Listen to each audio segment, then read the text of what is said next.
చనిపోయిన వాళ్ళ దగ్గరికి ఎలా వెళ్ళినప్పుడు ఎలా బిహేవ్ చేయాలో తెలియదా? అంటే నువ్వు ఇచ్చే డబ్బు ముఖ్యమా, నీ ముఖంలో నవ్వు ముఖ్యమా? వాళ్ళు చెట్టంత బిడ్డని కోల్పోయి, ఇంటికి వంశవృక్షాన్ని కోల్పోయి, ఆ తల్లిదండ్రులు అంత శోకంలో ఉంటే నువ్వు వెళ్ళి నవ్వుకుంటా పోయి పలకరించి, నవ్వుకుంటా పోయి పరామర్శించి డబ్బులు ఇస్తావా? ఇదా నీకు చేతనైన పని? ఇదే నువ్వు ఒక మాజీ సీఎంగా చేయాల్సిన పని? ఇలా చేసావు కనుకనే 4 ఏళ్ళగా ఉడుచుకుపోయావు. ఈ మాత్రం బుర్ర ఆలోచన లేదా నీకు?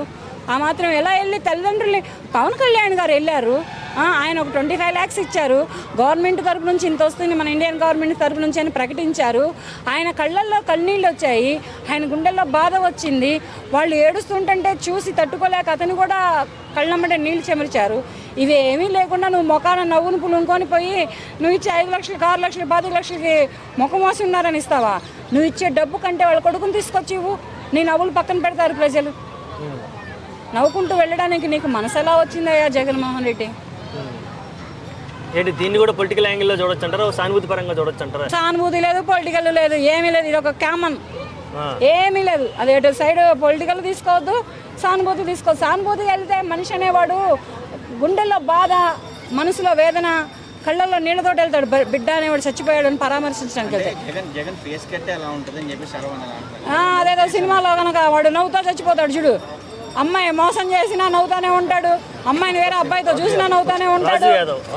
వాడు చచ్చిపోతాడు చూడు, చచ్చిపోతా సూసైడ్ చేసుకొని కూడా వాడు ఫేస్ స్మైల్ ఉంటుంది. అది ఆపరేషన్ చేయించుకున్నాడు ఆయన. అటువంటి ఏమైనా చేయించుకున్నాడా ఆయన జగన్మోహన్ రెడ్డి? కొమ్మ తీసే నవ్వుతా ఉండే చచ్చిపోతాడుగా? లేదు కదా.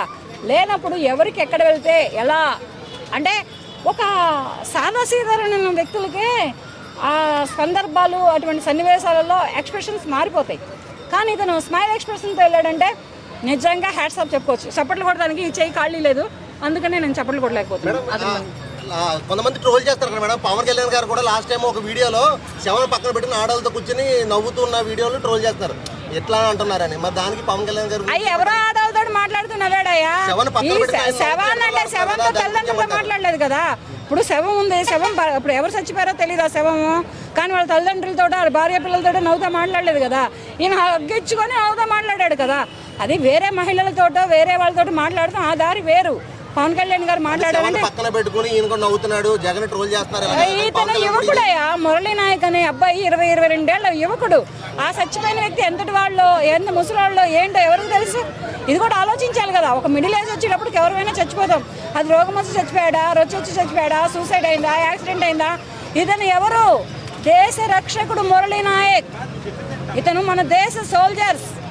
ఇతను చనిపోయాడు అనడంతోనే ఎక్కడ వాళ్ళలోనైనా సరే కన్నీడు చెమర్చారు, గుండెలనే పిండేస్తున్నారు. నేనైతే అతని రూపాన్నే కానీ అతని పేరునే కానీ నా గుండెల్లో ఎనీ టైం నేను చనిపోయేంత వరకు పెట్టుకుంటాను. ఎందుకంటే ఆ తల్లి అటువంటి ఆ తల్లి మోసేది 9 మాసాలే. ఈ తల్లి భూమి తల్లి అతన్ని కాలే వరకు మోసింది, కట్టే కాలే వరకు మోసింది. అతని వయసు ఎంతైనా కానీ అతను చేసినటువంటి మన దేశ సేవ కానీ మన దేశ రక్షణ కానీ ఎలా ఉందంటే చెప్పుకోలేం. ఇంకా ఆ తల్లిదండ్రులకి ఇంకా మనం ఏమీ చెప్పలేం. కాకపోతే వాళ్ళకి చేతులైతే దండం పెడతాము, మన ఇండియన్కి సెల్యూట్ కొడతాం, అంతేగాని ఆ తల్లిదండ్రులకి ఆ మురళీ నాయకుని తెచ్చి ఇవ్వలేము. కానీ ఇక ప్రతి ఒక్క మహిళ, ఇప్పుడు కొత్తగా పెళ్లి చేసుకోబోయే మహిళ, ప్రతి ఒక్క మహిళ మరొక మురళీ నాయకుని కానీ దేశానికి సమర్పించడానికే చూస్తుంది. దేశ రక్షకుని చేయడానికే చూస్తుంది అనమాట. ఎందుకంటే అటువంటి ఘనతని అటువంటి సేవని చేశాడు మురళీ నాయక్. Okay madam.